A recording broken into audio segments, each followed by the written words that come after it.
Hay historias que el tiempo entierra, historias que la tierra guarda en silencio, esperando el momento exacto para revelarse. Esta es una de ellas. 27 de marzo de 1997, San Miguel de Tucumán, Argentina. Un grupo de estudiantes de la Universidad Católica se preparaba para lo que debería ser un simple paseo religioso. 8 jóvenes, 8 futuros brillantes, 8 vidas que estaban a punto de desaparecer para siempre. Pero esta historia no comienza ese día, comienza 27 años después, cuando una fotografía perdida llegó a las manos equivocadas, o quizás, a las manos correctas. El padre Miguel Hernández había sido capellán de la universidad durante más de 30 años. Sus manos temblorosas sostenían una caja de cartón deteriorada. Adentro, cientos de fotografías amarillentas, de eventos religiosos, procesiones, retiros espirituales. Era el 15 de marzo de 2024. El padre Miguel se jubilaba. Estaba revisando sus pertenencias cuando la encontró. Una fotografía, simple, aparentemente insignificante. 8 estudiantes, sonriendo, frente a la capilla universitaria. En el fondo, apenas visible, una figura borrosa que él no recordaba haber visto antes. Una figura que, según todos los registros oficiales, no debería existir. El padre Miguel sintió que el aire se escapaba de sus pulmones. Sus ojos, cansados por las décadas, se esforzaron por enfocar. Pero no había duda, esa figura borrosa era uno de los estudiantes desaparecidos. ¿Te has preguntado alguna vez qué secretos guardan las fotografías que nunca vemos? Déjanos tu teoría en los comentarios y no olvides suscribirte para descubrir más misterios que desafían la lógica. Para entender lo que pasó, debemos volver a ese día, 27 de marzo de 1997. Los 8 estudiantes se llamaban Ana Belén Rodríguez, 20 años, estudiante de psicología; Marcos Valdés, 22 años, futuro ingeniero; Carmen Sosa, 19 años, la más joven del grupo; Pedro Maldonado, 21 años, estudiante de filosofía; Rosa Fernández, 23 años, la líder natural del grupo; Javier Morales, 20 años, estudiante de historia; Lucía Vega, 22 años, futura maestra; y finalmente, Diego Herrera, 21 años, estudiante de teología. El paseo religioso era una tradición. Cada año, durante la Semana Santa, los estudiantes más comprometidos con la fe visitaban las capillas rurales de los alrededores. Era un viaje de reflexión, de oración, de hermandad. Pero ese año algo era diferente. El padre Miguel había notado una tensión extraña en el grupo, miradas furtivas, conversaciones que se detenían cuando él se acercaba, como si supieran algo que él no sabía. La última vez que los vio fue a las 6:30 de la mañana, subiendo a la camioneta universitaria. Ana Belén le había dicho algo que lo inquietó: «Padre, si algo nos pasa, recuerde que no fue nuestra culpa». Él había sonreído, pensando que era el nerviosismo típico de los jóvenes, pero esas palabras resonarían en su mente durante las siguientes 27 años. A las 7 p.m. deberían haber regresado. A las 8 p.m. las familias comenzaron a llamar. A las 9 p.m. se reportó la desaparición. La camioneta fue encontrada 3 días después, abandonada en un camino rural, sin señales de lucha, sin rastros de sangre, sin explicación. Los 8 estudiantes se habían desvanecido como si la tierra se los hubiera tragado, pero la investigación reveló algo perturbador. Según los registros de la universidad, solo 7 estudiantes habían salido ese día. Los nombres coincidían, las identificaciones coincidían, pero alguien había alterado los documentos. ¿Quién era el 8º estudiante? La verdad a veces se esconde en los detalles más pequeños. ¿Qué crees que realmente pasó ese día? Comparte tu teoría y activa las notificaciones para no perderte ningún detalle de esta investigación. La Universidad Católica de San Miguel de Tucumán no era solo un centro de estudios. Era una institución con más de 100 años de historia, una institución que había visto dictaduras, revoluciones, cambios de gobierno, una institución que guardaba secretos. El detective Carlos Mendoza había sido asignado al caso en 1997, un hombre meticuloso, de pocas palabras pero muchas sospechas. Había notado inconsistencias desde el primer día. ¿Por qué la universidad había tardado tanto en reportar la desaparición? ¿Por qué algunos profesores parecían saber más de lo que admitían? ¿Por qué ciertos archivos habían desaparecido?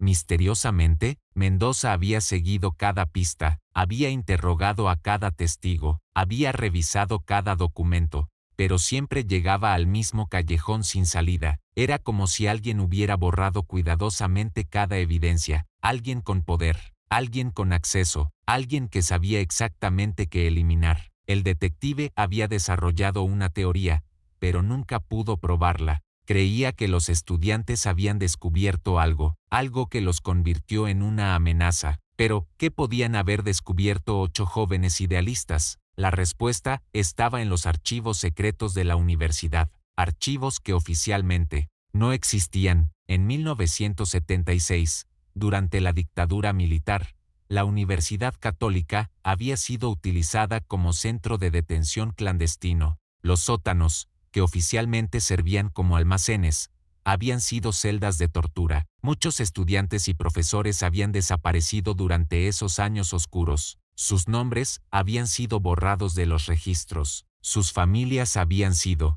silenciadas. El rector de la universidad en 1997, Monseñor Ricardo Vázquez, había sido capellán militar durante la dictadura. Había estado presente, había visto todo, y según los rumores, había participado. Los 8 estudiantes habían estado investigando la historia de la universidad para un proyecto académico, habían estado haciendo preguntas, habían estado pidiendo acceso a archivos antiguos, habían estado cavando en secretos que alguien había intentado enterrar para siempre. Los secretos tienen una forma extraña de salir a la luz. ¿Crees que los estudiantes descubrieron algo que los puso en peligro? Déjanos tu opinión y suscríbete para seguir esta investigación que ha conmocionado a toda Argentina. Volvamos a esa fotografía, la que el padre Miguel encontró entre sus pertenencias. El análisis forense reveló algo imposible. La fotografía había sido tomada el 28 de marzo de 1997, un día después de la desaparición. Pero ahí estaba Diego Herrera, claramente visible en el fondo, parado junto a la capilla universitaria. Diego Herrera, que según todos los registros, había desaparecido el día anterior. El experto en fotografía forense, Dr. Roberto Paz, había analizado la imagen durante semanas. No había señales de manipulación digital, no había alteraciones, no había trucos. La fotografía era auténtica. Pero, ¿cómo era posible? El Dr. Paz había trabajado en casos similares durante décadas. Había visto fotografías alteradas, montajes sofisticados, falsificaciones expertas. Pero esta era diferente. La luz era consistente, las sombras coincidían, la granulación del film era uniforme. Todo indicaba que Diego Herrera había estado ahí, vivo, un día después de su supuesta desaparición. Pero ¿qué había pasado con los otros 7? La fotografía revelaba otro detalle perturbador. En el fondo, apenas visible, se podía ver parte de un vehículo, una camioneta blanca con una placa parcialmente visible. Las letras que se podían distinguir coincidían con la camioneta de la universidad, la misma camioneta que había sido encontrada abandonada, supuestamente el día anterior. ¿Cómo podía estar la camioneta en 2 lugares diferentes al mismo tiempo? El padre Miguel había guardado la fotografía en secreto durante una semana, había rezado pidiendo orientación, había buscado una explicación lógica, pero no la había encontrado. Finalmente, había tomado una decisión, había llamado al detective Mendoza, que ahora estaba retirado pero seguía obsesionado con el caso. La llamada había cambiado todo. Detective, necesito verlo. Tengo algo que va a cambiar todo lo que creemos saber sobre los 8 estudiantes. ¿Puede una fotografía cambiar la historia? ¿Qué secretos crees que esconde esta imagen imposible? Comparte tu teoría en los comentarios. Y no olvides activar la campanita para no perderte las revelaciones que están por venir. El detective Mendoza había envejecido, pero sus ojos seguían siendo los mismos. ojos que habían visto demasiado, ojos que habían buscado la verdad durante décadas. Cuando vio la fotografía, su rostro palideció. «Esto no es posible», murmuró, pero ahí estaba, la evidencia que había buscado durante 27 años. Mendoza había guardado un secreto durante todo este tiempo, un testimonio que había recibido 3 semanas después de la desaparición, un testimonio que había decidido enterrar porque era demasiado peligroso. Una mujer había llamado a la comisaría, una mujer mayor, con voz temblorosa, que había pedido hablar con él en privado. Se llamaba Elena Morales. Era la abuela de Javier Morales, uno de los estudiantes desaparecidos. Elena había visto algo la noche del 28 de marzo. Había visto a su nieto, vivo. Había estado regresando de la farmacia cuando lo vio parado en la esquina cerca de la universidad. Había corrido hacia él, llorando de alivio, pero cuando se acercó, Javier la había mirado con ojos que no reconocía, ojos vacíos, ojos que parecían no verla. «Abuela», había dicho con voz extraña, «no puedo ir a casa». Todavía no. Elena había intentado abrazarlo, pero él había retrocedido. «Pronto todo va a terminar», había continuado, «pero primero tengo que cumplir una promesa». Luego había desaparecido en la oscuridad. Elena había corrido a la comisaría. Esa misma noche, había contado todo al detective Mendoza. Había insistido en que su nieto estaba vivo, pero Mendoza había tomado una decisión que lo atormentaría durante décadas. Había decidido no incluir el testimonio en el expediente oficial. ¿Por qué? Porque esa misma noche, había recibido una llamada. Una voz que no reconocía le había dado un mensaje muy claro. «Detective, el caso de los estudiantes está cerrado. Hay fuerzas más grandes que usted trabajando. Si valora su vida y la de su familia, no vuelva a hacer preguntas». La llamada había terminado con una amenaza que había helado su sangre. Elena Morales tuvo una alucinación. Si ella sigue insistiendo con su historia, podría tener un accidente. Los ancianos son tan frágiles. Mendoza había entendido el mensaje. Había visitado a Elena y la había convencido de que mantuviera silencio. Por su propia seguridad, Elena había muerto 2 años después, oficialmente, de causas naturales. Pero Mendoza siempre había tenido dudas. Ahora, viendo la fotografía, todas sus sospechas regresaban. Los estudiantes no habían muerto el 27 de marzo. Habían estado vivos al menos un día más. Pero ¿qué había pasado después? La verdad a veces es más peligrosa que la mentira. ¿Crees que existe una conspiración para ocultar lo que realmente pasó? Déjanos tu opinión y suscríbete para descubrir más testimonios que han sido silenciados durante décadas. El Monseñor Ricardo Vázquez había muerto en 2019. Se había llevado sus secretos a la tumba, pero los secretos tienen una forma extraña de sobrevivir a quienes los guardan. Su sobrina, María Vázquez, había heredado sus pertenencias, entre ellas, una caja fuerte que había encontrado en el sótano de su casa. María había intentado abrirla durante meses. Había probado fechas importantes, nombres de familiares, combinaciones obvias. Nada había funcionado, hasta que un día, movida por la curiosidad, había probado una fecha que había encontrado en el diario personal de su tío, 28-03-97. La caja fuerte se había abierto. Adentro, había encontrado algo que había cambiado su vida para siempre. Documentos, fotografías, grabaciones de audio, evidencia de crímenes que habían sido cometidos décadas atrás. Y en el fondo de la caja, un sobresellado con una etiqueta que decía: «Los 8 estudiantes, la verdad que nunca debe salir». María había abierto el sobre con manos temblorosas. Adentro había una confesión escrita a mano por su tío, una confesión que revelaba la verdad sobre lo que había pasado el 27 de marzo de 1997. Los 8 estudiantes habían descubierto los archivos secretos de la universidad.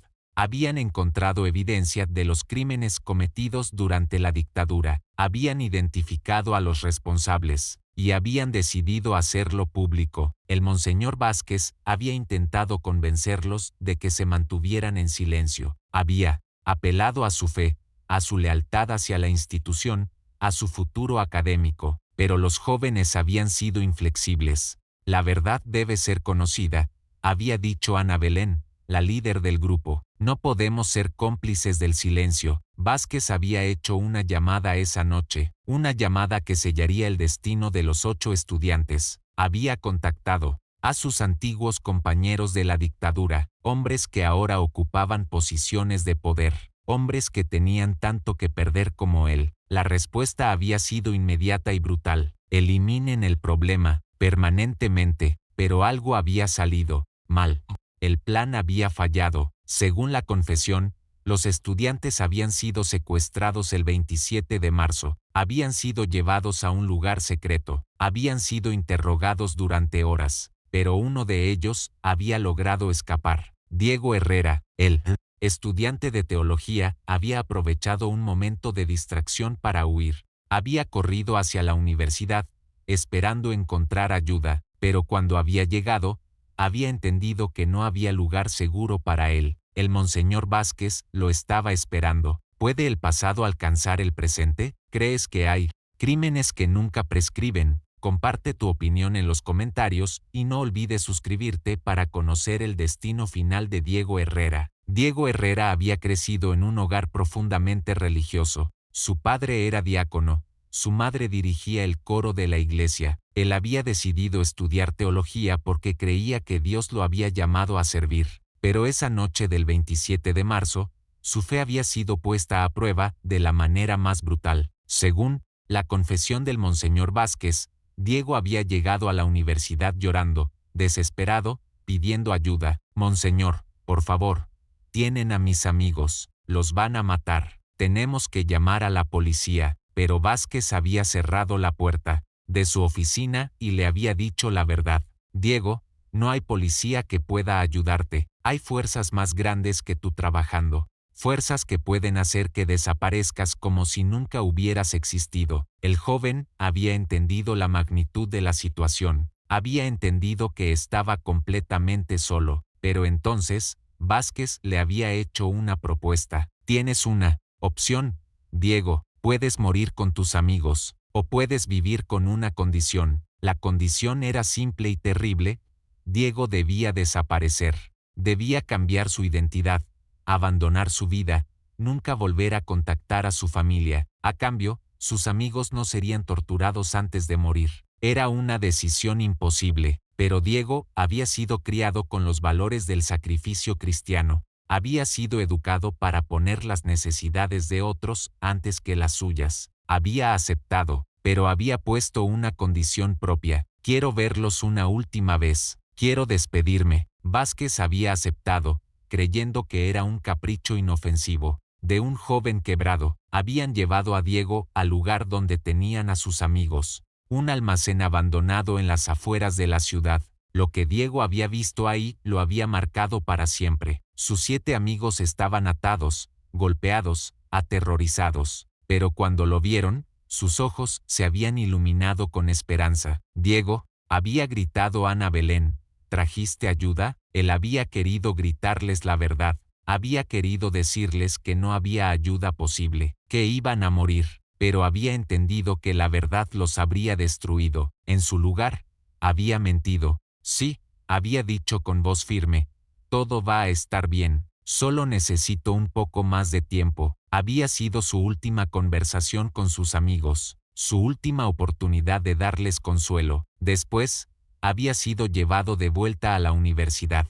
Había firmado documentos que oficialmente lo borraban de la existencia. Había recibido una nueva identidad, y había comenzado una vida que no era suya. ¿Hasta dónde llegarías para salvar a tus amigos? ¿Crees que Diego tomó la decisión correcta? Déjanos tu opinión y no olvides suscribirte para descubrir cómo terminó esta historia de sacrificio y redención. Durante 27 años, Diego Herrera había vivido como Carlos Mendoza, no confundir con el detective. Había trabajado en construcción, había vivido en pueblos pequeños, había evitado cualquier contacto con su pasado, pero había hecho algo más. Había mantenido viva la memoria de sus amigos. Cada 27 de marzo, había visitado en secreto las tumbas de sus padres. Había dejado flores sin firmar. Había rezado por las almas de Ana Belén, Marcos, Carmen, Pedro, Rosa, Javier y Lucía. Había guardado recortes de periódicos sobre la desaparición. Había seguido cada pista,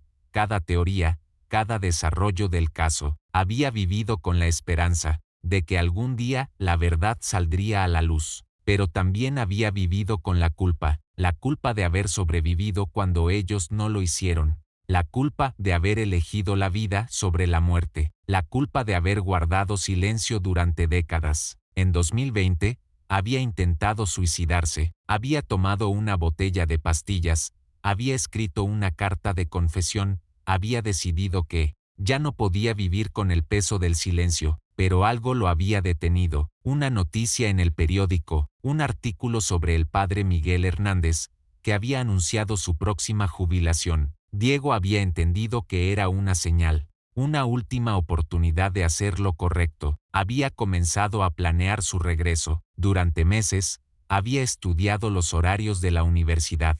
Había observado las rutinas del padre Miguel. Había buscado el momento perfecto. El 15 de marzo de 2024, había sabido que era el día. Se había acercado a la universidad al amanecer. Había visto al padre Miguel revisando sus cajas en la oficina. Había esperado hasta que el sacerdote saliera a desayunar. Entonces había entrado. No había robado nada, no había destruido nada, solo había dejado algo, una fotografía que había guardado durante 27 años. Una fotografía que él mismo había pedido que le tomaran el 28 de marzo de 1997, antes de desaparecer para siempre. Su última evidencia de que había existido, su última oportunidad de hacer que sus amigos fueran recordados. Había colocado la fotografía entre las otras imágenes religiosas, sabiendo que el padre Miguel la encontraría eventualmente. Había sido su manera de comenzar el proceso de revelación de la verdad.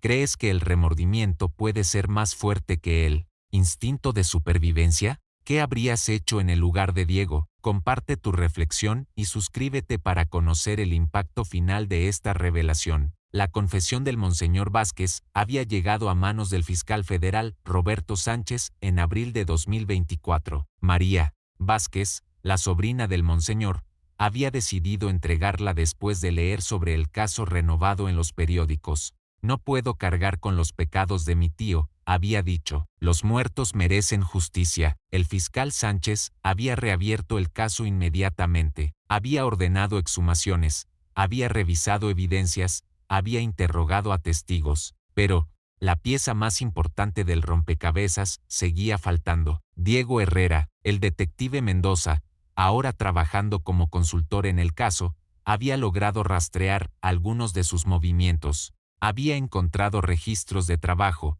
direcciones anteriores, testimonios de compañeros de empleo, pero Diego había desaparecido nuevamente, hasta que llegó la segunda llamada. El 3 de mayo de 2024, una voz temblorosa había llamado a la fiscalía. Soy Diego Herrera, quiero contar la verdad.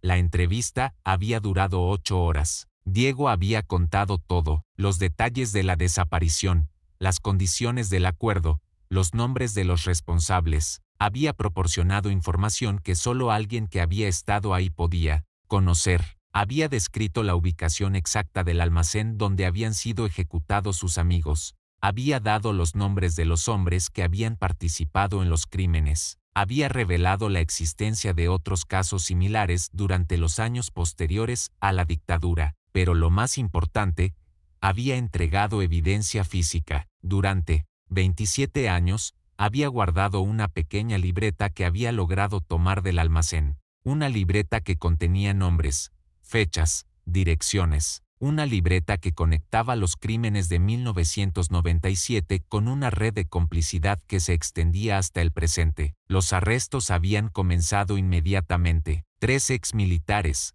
2 empresarios, un juez retirado y varios funcionarios universitarios habían sido detenidos. Algunos habían muerto de viejos, otros habían huido del país, pero los que quedaban enfrentarían la justicia. El almacén había sido encontrado y excavado. Los restos de los 7 estudiantes habían sido localizados y identificados. Finalmente, después de 27 años, las familias habían podido enterrar a sus hijos. ¿Crees que la justicia puede llegar tarde pero nunca demasiado tarde? ¿Qué significó este caso para las familias de las víctimas? Déjanos tu reflexión y no olvides suscribirte para conocer el final de esta historia que conmovió a todo un país. Diego Herrera había sobrevivido físicamente, pero había muerto espiritualmente. Hace décadas, cuando finalmente contó su historia, había esperado sentir alivio, había esperado que la verdad lo liberara, pero se había dado cuenta de que algunos pesos son demasiado grandes para ser levantados por la confesión. Las familias de las víctimas habían tenido reacciones mixtas. Algunos lo habían abrazado, agradeciendo que hubiera mantenido viva la memoria de sus hijos. Otros lo habían culpado, preguntándose por qué no había hablado antes. La madre de Ana Belén había sido la más dura. Usted tuvo 27 años para hablar. Mi hija tuvo 27 años para vivir, y usted eligió el silencio. Diego había entendido su dolor. Había aceptado su culpa, pero había sido la hermana menor de Javier Morales quien le había dado la perspectiva que necesitaba.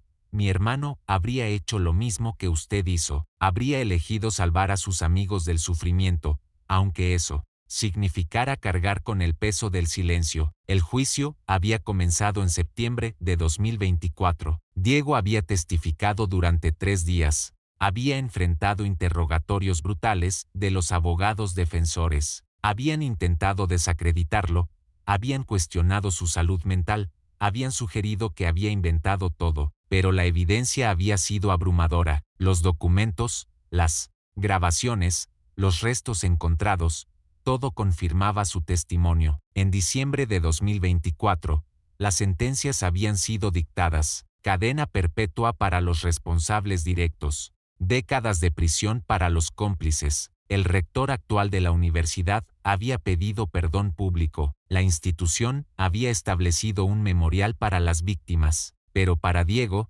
nada de eso importaba realmente. Lo que importaba era que sus amigos finalmente habían sido recordados, que sus familias habían obtenido respuestas, que la verdad había prevalecido. El 27 de marzo de 2025, exactamente 28 años después de la desaparición, Diego había visitado el memorial por primera vez. Había colocado 8 flores, una por cada uno de sus amigos, y una por la persona que él había sido antes de esa noche terrible. Había hablado con ellos como si estuvieran ahí.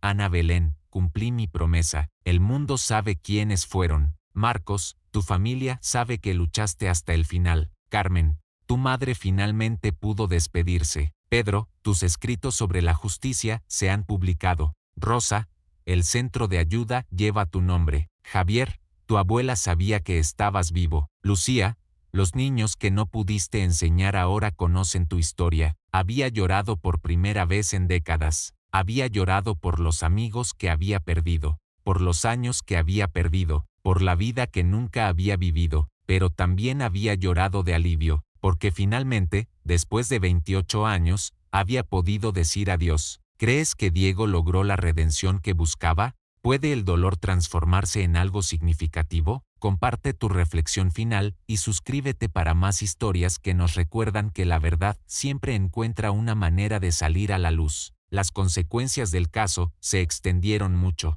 más allá de lo que alguien había imaginado. La revelación de la red de complicidad había abierto docenas de casos similares. Familias que habían perdido a sus seres queridos durante los años posteriores a la dictadura habían encontrado nuevas esperanzas. La Universidad Católica había implementado cambios profundos. Había abierto todos sus archivos históricos. Había establecido una comisión de verdad y reconciliación. Pero el cambio más significativo había sido personal. Diego Herrera había decidido recuperar su identidad.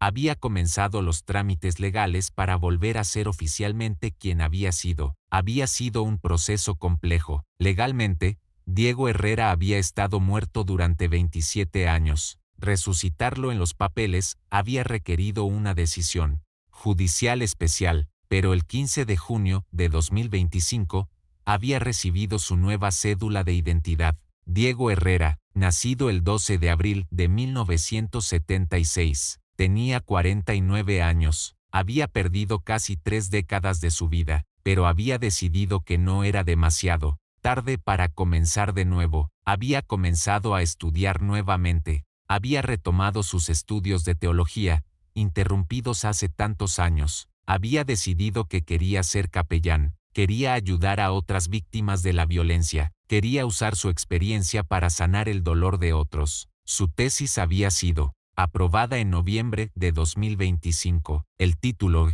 El silencio como forma de tortura, reflexiones teológicas sobre la culpa del superviviente. Había sido un trabajo que había escrito con lágrimas y sangre. Cada página había sido una confesión. Cada capítulo había sido una oración, pero también había sido su camino hacia la sanación. El padre Miguel Hernández había sido su director de tesis, el mismo hombre que había encontrado la fotografía que había cambiado todo. Diego, le había dicho el día de la defensa, usted ha transformado su dolor en esperanza. Eso es lo más parecido a un milagro que he visto en mi vida. La ceremonia de graduación había sido pequeña pero significativa. Habían estado presentes las familias de las víctimas, los investigadores que habían trabajado en el caso, los periodistas que habían cubierto la historia, pero para Diego, solo había importado una presencia. Su madre, Elena Herrera, tenía 78 años.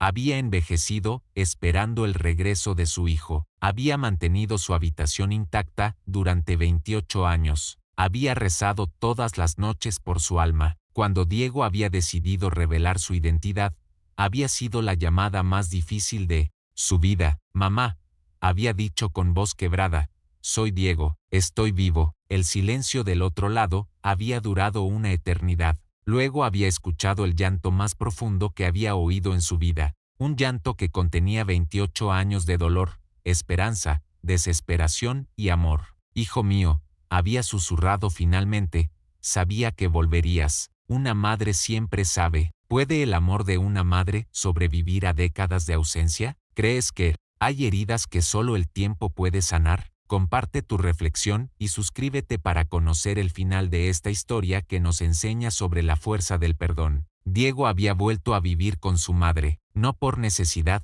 sino por elección. Había querido recuperar el tiempo perdido. Había querido cuidar de la mujer que había esperado su regreso durante décadas. Elena había sido diagnosticada con cáncer en enero de 2025. Los médicos habían dado un pronóstico reservado, 6 meses, quizás menos, pero Diego había estado ahí para acompañarla en cada cita médica, en cada tratamiento, en cada momento de dolor.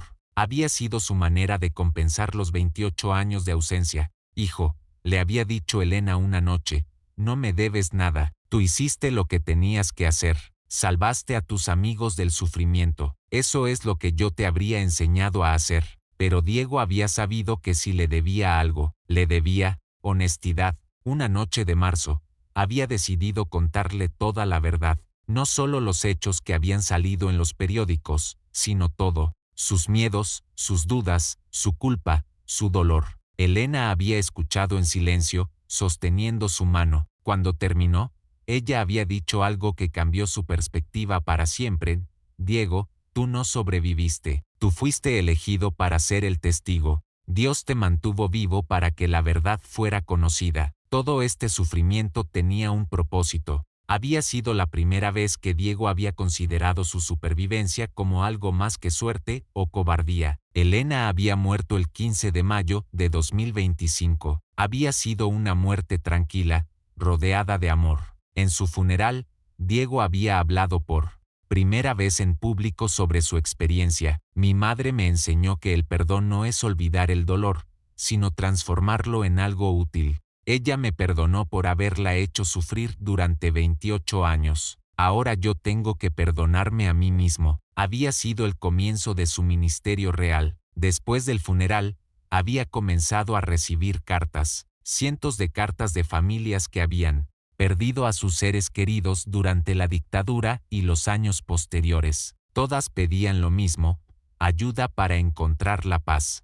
Diego había entendido que su verdadera misión estaba comenzando. ¿Crees que el sufrimiento puede tener un propósito? ¿Puede el dolor de una persona convertirse en sanación para otros? Déjanos tu reflexión y no olvides suscribirte para conocer cómo terminó esta historia de redención y esperanza. El Centro de Apoyo para Víctimas de la Violencia Política había sido inaugurado el 27 de marzo de 2026, exactamente 29 años después de la desaparición de los 8 estudiantes. Diego Herrera había sido nombrado director espiritual del centro. Su oficina era simple: una mesa, 2 sillas, un crucifijo en la pared y una fotografía de sus 7 amigos. Cada día, recibía a personas que habían vivido traumas similares al suyo, madres que habían perdido a sus hijos, hijos que habían perdido a sus padres, sobrevivientes que cargaban con culpa. Su método era simple pero efectivo: escuchaba sin juzgar,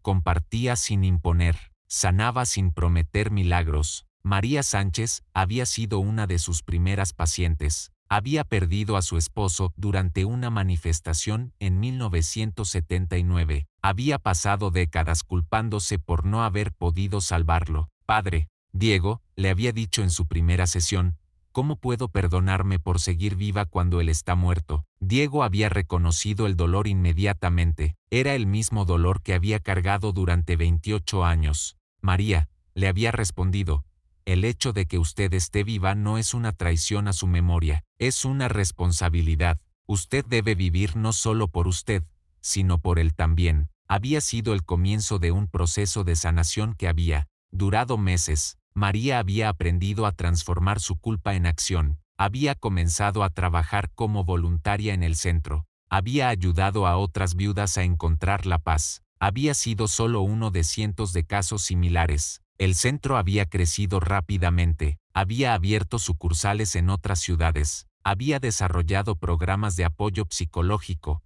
legal y espiritual, pero el programa más exitoso había sido el más simple: los círculos de testimonio, reuniones donde las víctimas podían contar sus historias sin miedo al juicio, donde el dolor compartido se convertía en sanación colectiva. Diego había facilitado cientos de estas reuniones. Había escuchado miles de historias de dolor y supervivencia. Había aprendido que el trauma no era algo que se curara, sino algo que se transformaba. En diciembre de 2026, había recibido una llamada que había cambiado su perspectiva nuevamente. Padre Diego, soy Carmen Valdés. Soy la hermana de Marcos Valdés, uno de sus amigos desaparecidos. Quiero conocerlo. Diego había estado esperando esa llamada durante años. Había sabido que eventualmente tendría que enfrentar a las familias de sus amigos cara a cara. Carmen había llegado al centro una semana después. Era una mujer de 50 años,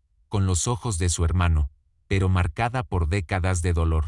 Quiero entender por qué usted vivió y mi hermano murió, había dicho sin preámbulos. Diego había respirado profundamente. Había sabido que ese momento llegaría. Carmen, yo también he tratado de entender eso durante 29 años, y creo que la respuesta es que no hay una razón, solo hay una responsabilidad. Habían hablado durante horas. Carmen había llorado por primera vez en años. Diego había compartido recuerdos de Marcos que había guardado durante décadas. Al final, Carmen había dicho algo que había liberado a Diego de una carga que no sabía que todavía llevaba.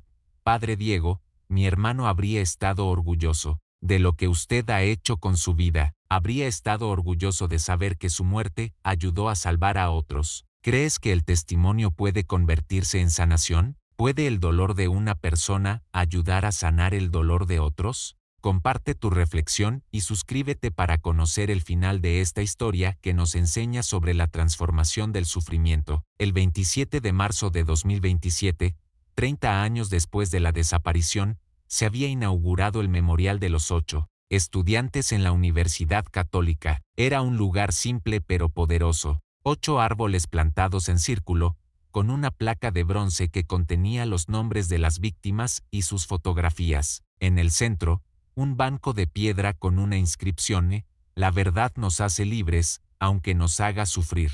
Diego había estado presente en la ceremonia. Había sido invitado como orador principal, pero había declinado. Este día es para recordar a mis amigos, había dicho. Mi papel es escuchar, no hablar. Habían asistido cientos de personas, familias de las víctimas, estudiantes actuales, autoridades gubernamentales, periodistas, activistas de derechos humanos, pero la presencia más significativa había sido la de Elena Morales, la nieta de Javier Morales. Tenía 25 años, la misma edad que su abuelo cuando desapareció. Había crecido escuchando historias sobre él. Había decidido estudiar periodismo para investigar casos como el suyo. Se había acercado a Diego después de la ceremonia. Padre Diego, quiero mostrarle algo. Había sacado una fotografía de su bolso. Era una imagen familiar.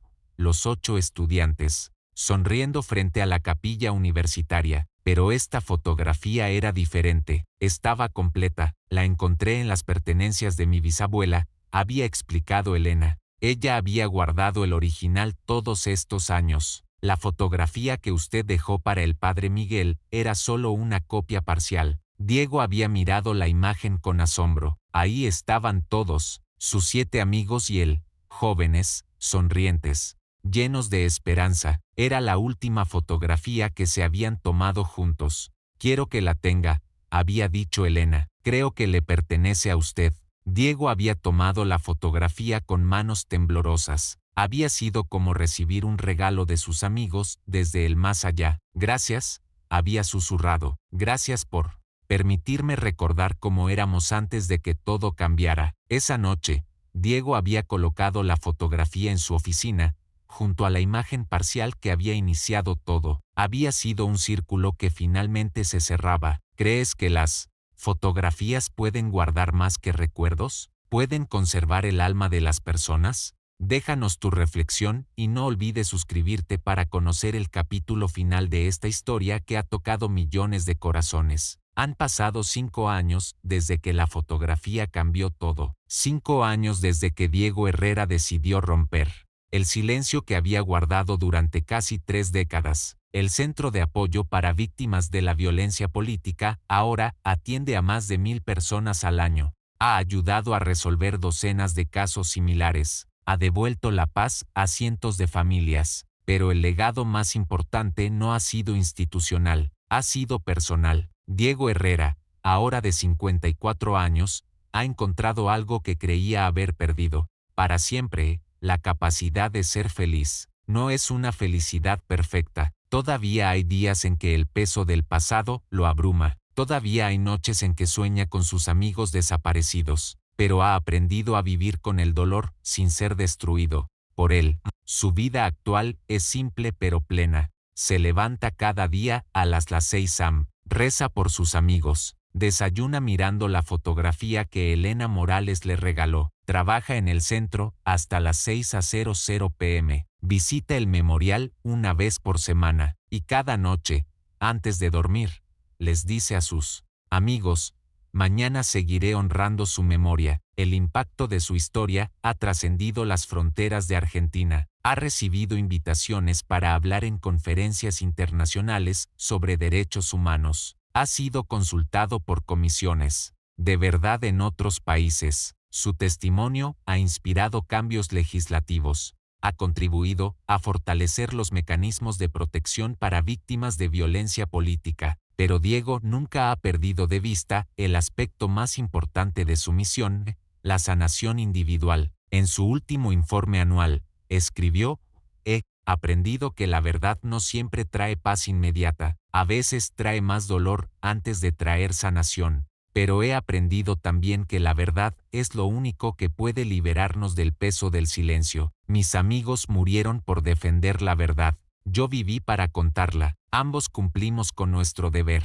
El 27 de marzo de 2030, 33 años. Después de la desaparición, Diego cumplirá 54 años. Será su primera celebración de cumpleaños pública desde 1997. Ha invitado a las familias de sus amigos, a los compañeros del centro, a las personas que ha ayudado a sanar. Pero la invitación más especial la ha extendido a 8 sillas vacías. Quiero que mis amigos estén presentes, ha dicho. Quiero que sepan que nunca los olvidé, que nunca los olvidaré, porque al final, esta historia no es solo sobre desaparición y supervivencia, es sobre amistad, es sobre lealtad, es sobre la capacidad del amor para trascender la muerte, es sobre 8 jóvenes que creían en la justicia, 7 murieron por ella, 1 vivió para contarla, y gracias a una fotografía perdida que apareció en el momento exacto, su historia finalmente pudo ser contada. Sus nombres nunca serán olvidados: